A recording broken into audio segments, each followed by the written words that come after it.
Thanks for joining us here on the bonus edition of the Automotive ADHD Show. If you were just listening on the radio, you know my guest, Joe Ligo, independent documentary filmmaker, creator of the Last Independent Automaker. This is such a cool documentary series documenting a very cool car company. And we ran out of time on the radio show, and I wanted to give you a little bit more Joe, I wanted to give you a little bit more time to talk about some of the production of the series, for one. And then I wanted to talk about a little bit of how AMC, maybe a hypothetical situation where what would AMC be like in 2025 had they been around that whole time? But first, let's get into the production of the series. I mean, you mentioned earlier in the radio show that this is really a labor of love. There's a lot of unpaid hours, a lot of sweat equity that went into this project. And it's a 6-episode series. Each episode is 30 minutes. I mean, the scope of work here, this took several years to put together. Yeah, because this project started as a nights and weekends kind of thing. I won't call it a hobby, but it was a nights and weekends kind of thing until finally I hit the point around 2022 where I realized I'm never going to finish this unless I quit my job and do this full time. And I was fortunate enough that I was able to pull that off, financially with support from, my wife and figuring that out, and, different investments and sponsorships we were able to get in the documentary. We were able to make it make sense financially for us, which was a challenge. But yeah, it also just took 3 years of wall-to-wall work to finish this, because our team was only 3 people, and of which I was the only full-time one. But yeah, so it was a lot of work. But basically our formula was, shoot the interviews first. Shoot the interviews with as many people as we can while these folks are still around to capture their stories. And then from there, figure out how to plug their interviews into the story of American Motors. Because, I mean, all of us knew the story of AMC. My co-producer, Patrick Foster, has been writing books about American Motors since the 90s. He's interviewed way more people than me, just in-person interviews, not on camera. And so he knows the story very, very well. So it was basically taking Pat's story that he had figured out the history of, and then plugging in our interviews into that. And then figuring out, okay, well, what kind of imagery do we need? So, first we recorded the interviews, then we wrote the script, then we figured out, well, what kind of footage do we need? Photographs, historical footage, old car advertisements, old just, material footage of old highways, old cars, old whatever. And then the last part of that is then, the footage we had to actually go out and shoot of finding those cars. So, our order of operations was do the interviews, write the script, find the footage, edit, shoot the footage extra that we need, and then edit the whole thing together. And it was quite the journey. It was quite the project. Well, I can imagine. We're really proud of it. And you really should be, because it's a tremendous product that you've put together, a great series. And, with the knowledge of American Motors now, with, the research that you've done, and you mentioned your co-producer as well, what are some stories, share maybe 1 or 2 stories of people actually working there that really stood out to you? Because I want to kind of also recognize that human factor of this as well. Yes. Well, one of the best compliments we've gotten for the series is people telling me, I don't like cars, but I liked your show, sometimes you'll be at a car show and, this is a stereotype, but it's actually happened to me. You'll have a guy come up and tell me how much he loves the series. And then I'll have his wife come up and say that, well, I don't even like cars, but I really love the story. I love the people. I love the interviews. And, that's a really high compliment for us. Men, women, old, young, that means a lot, that they're watching it and they're connecting with it. That you don't have to be a car nut like you and me to understand and to appreciate the story. So some of those stories, I mean, I'm really proud of the 95-year-old gentleman we interviewed in episode 1 who started working at Nash in 1951 at 17 years old. His story is fascinating. And, as a Polish kind of refugee from World War II, came to the United States, didn't speak any English, got this job at the Nash factory, and it changed his life. As he says at the end of the show, he says, I'm so lucky to come to America and work for American Motors. It was a life changer. So like that kind of story touches me a lot. Um, I think it was really exciting for me to kind of write the script in a sense that there were these characters you could get attached to, that you hear a name in episode 2 or episode 3, and then later in episode 4 or 5 that person becomes important. Mm-hmm. And so you get to follow kind of the career arc of somebody like Jerry Myers, who comes in as a pretty regular like purchasing director, and by the end of the movie by the end of the documentary he gets promoted to CEO and president. But then in this sort of like Shakespearean drama, he gets forced out. He works his whole career to climb the ladder at American Motors, and then he merges American Motors with the French automaker Renault because they had financial issues and they needed help from an outside partner. And then Renault takes over American Motors and they fire Jerry Myers, the guy who orchestrated the merger. And so there's just so many great dramas here of these fascinating characters and the things they do and their personalities and what they get attached to. And episode 6 especially, I don't want to spoil the ending, but there's a lot of cloak and dagger backstabbing, secrets and lies going on during the final years of American Motors before it kind of all comes crashing down. And that stuff to me was so fascinating to dig into that and say, okay, how are we going to put this on screen? How are we going to represent this in a way that it makes sense to the viewer and really comes alive? And I'm really proud of what Jim and Pat and I were able to do. They were great. Well, and it's interesting because again, as car nuts, we often tend to look at the car itself. We tend to look at the mechanics of it, the styling, the different characteristics of the car. But we also sometimes overlook the fact that these cars were built by people. They were designed by people. The accounting was by people. The payroll that was done for the guys on the assembly line, they were people. And it was just this human story, this human connection to these pieces of metal that we kind of idolize in many ways now. And I think that gets forgotten a lot. So I love that you're able to tell those stories. And those stories dictate a lot of what becomes that final product. Well, why did they do this? Why did they do this engine? What was the decision for whatever it was? Why did they do the Levi trim of the Gremlin, right? Like there's all these stories behind that. Yes, that's a really good point, Matt. I really appreciate you bringing that up because, I love cars, but I've never designed a car. I've never engineered a car. I've never worked in a car factory. And so working on this project really humbled me, talking to these people who actually did it. It really, I grew up in the kind of online era where everything was, the top 10 ugliest cars, the top 10 best cars, everything was great or else everything sucked. And it really helped me kind of humble myself and realize that like nobody goes to work and decides I'm going to make a bad car today. Mm-hmm. There are circumstances outside of their control where things happen, things go wrong. They work as hard as they can, but somebody else screws it up. And there's just so many moving pieces in the process of making a car.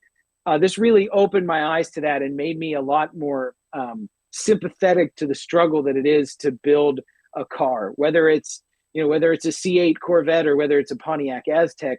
Somebody went to work and that was their job, was to build that thing. And nobody went to work and said, today I'm going to do a bad job.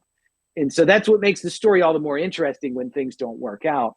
But yeah, it was very humbling to me to talk to these people who worked in car factories, who were designers, who were engineers, and to realize just what all that entailed. It was really fascinating. And that's one of the things I'm proudest of, is that we were able to include those kinds of stories. Well, and that, I think for those stories, if you're listening right now, if you're watching online, you got to check it out. You got to just see it yourself. Again, lastindependentauto.com or youtube.com/automoments. And now, I guess a final question, just out of curiosity's sake, this is something on my mind, which is, what would American Motors, in your opinion, be like if it hadn't closed up shop? If American Motors was still alive and well, if it had stayed in business this whole time to 2025, what sort of company do you think that would be? So I wrote an article for the website, The Autopian. They've been great. They let me do a series of kind of behind the scenes articles to go with the documentary. And one of the articles was called Forks in the Road. And it was all the times AMC made a big mistake and what would have happened if they would have done it differently. Because I don't think there's not one specific thing that went wrong. it was a series of decisions that were mistakes. And so I think it depends a lot as to how far back in time you want to go. So I'll slim it down to maybe 3 answers. So answer 1, what would AMC look like if it survived today? If in the early 60s, George Romney hadn't left the company, or if he had appointed a different successor and AMC had stayed the course on compact cars and not chased after the big 3 in the 1960s, I think AMC could have made itself a stalwart in the compact car industry. I think they could have gotten their volume up high enough that they could have gotten their costs down, that they would have been semi-competitive with the imports and been much better prepared for the oil crisis in the 70s and kind of the compact car revolution. I think if AMC could have continued building compact Ramblers through the 60s, 70s, and into the 80s, I think they definitely would have survived the 80s and the 90s and the gas crisis, all of that very well, if they specialized in being fuel-efficient compact cars. Whether they could have survived into the 2000s with that mindset, I don't know. But I think we would have at least seen fuel-efficient Ramblers well into the 80s or 90s had they stayed that course. Now, the second kind of break-off point is, look at where AMC was in the late 70s. They actually had kind of an awakening where, as we talk about in the documentary, one of the guys who was vying for CEO and didn't get the job, he proposed in 1977, AMC should kill its passenger car line and focus only on Jeeps, because they were at this point where Wagoneers, the profit margins on Cherokees and Wagoneers and CJs were gigantic. And aside from the Bronco and the International Harvester Scout and the Blazer and the Jimmy, there wasn't a lot of competition in the 4x4 market, especially not for anything like the 4-door Wagoneer. AMC, this guy said, kill the passenger car line, sell the factories, write off the costs, and put all of our money into making a new Jeep, a new fuel-efficient Jeep, which would have come out in 1981, 82.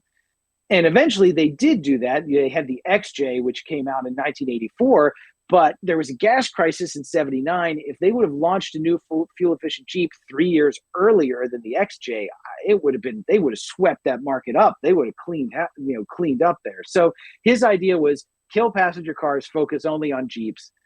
I think that was a risky plan, but I think AMC could have survived like that through the 80s better, because you look, a lot of their losses in the 80s came from building subcompact cars with Renault, and they lost a lot of money because subcompact cars have no margin.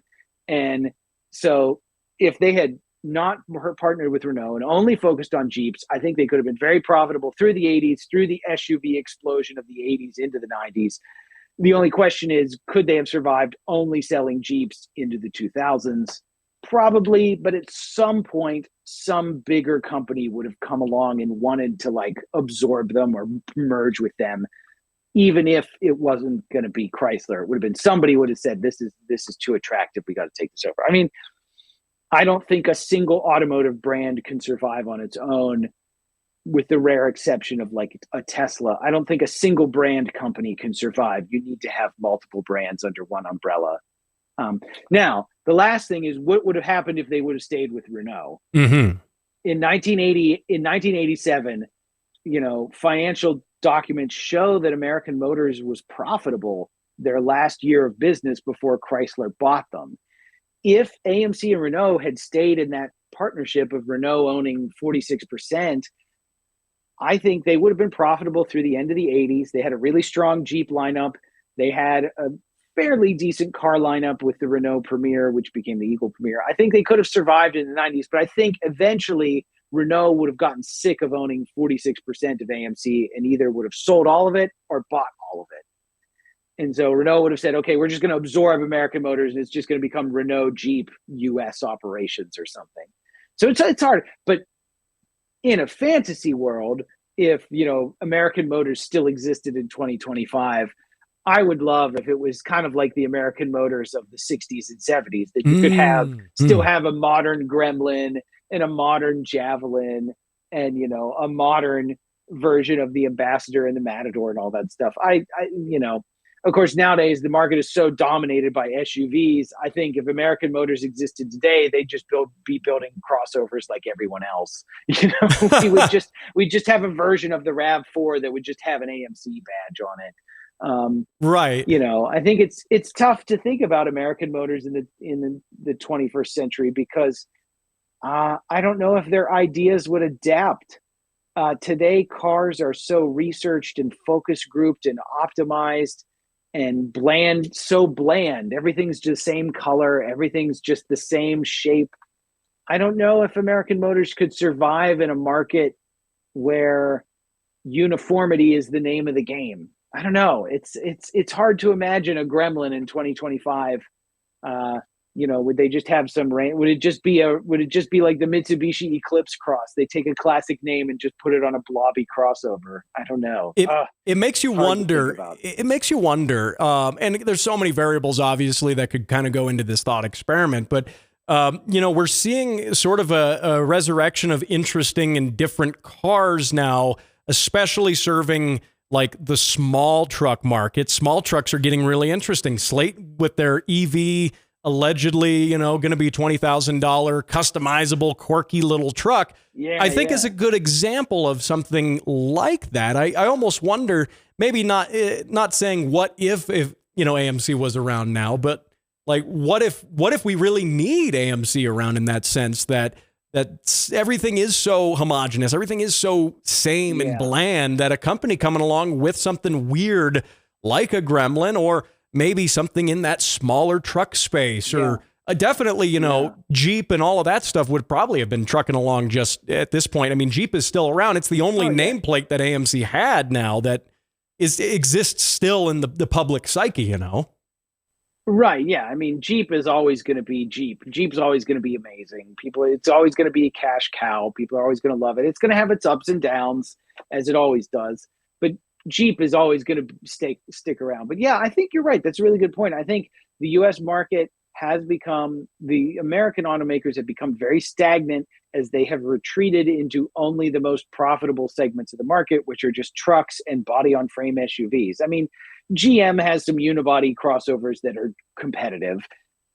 Ford has kind of retreated out of that area a lot. And so we need it would be awesome to have an American company kind of shake things up with some, you know, products, say like, there is a better way. You don't have to drive a giant gas guzzling pickup truck. You can have a cool mini truck. You can have a cool, you know, compact car, whatever. Yeah, we could use American Motors. And, you know, another lesson we talk about from the documentary is how so many of these companies were taken by surprise by how good Japanese cars were. And how in the 60s and 70s, it's just the Japanese. Who cares? They can't build a car. People want to drive big cars. People drive American. And then, of course, they wanted to drive big cars until they didn't.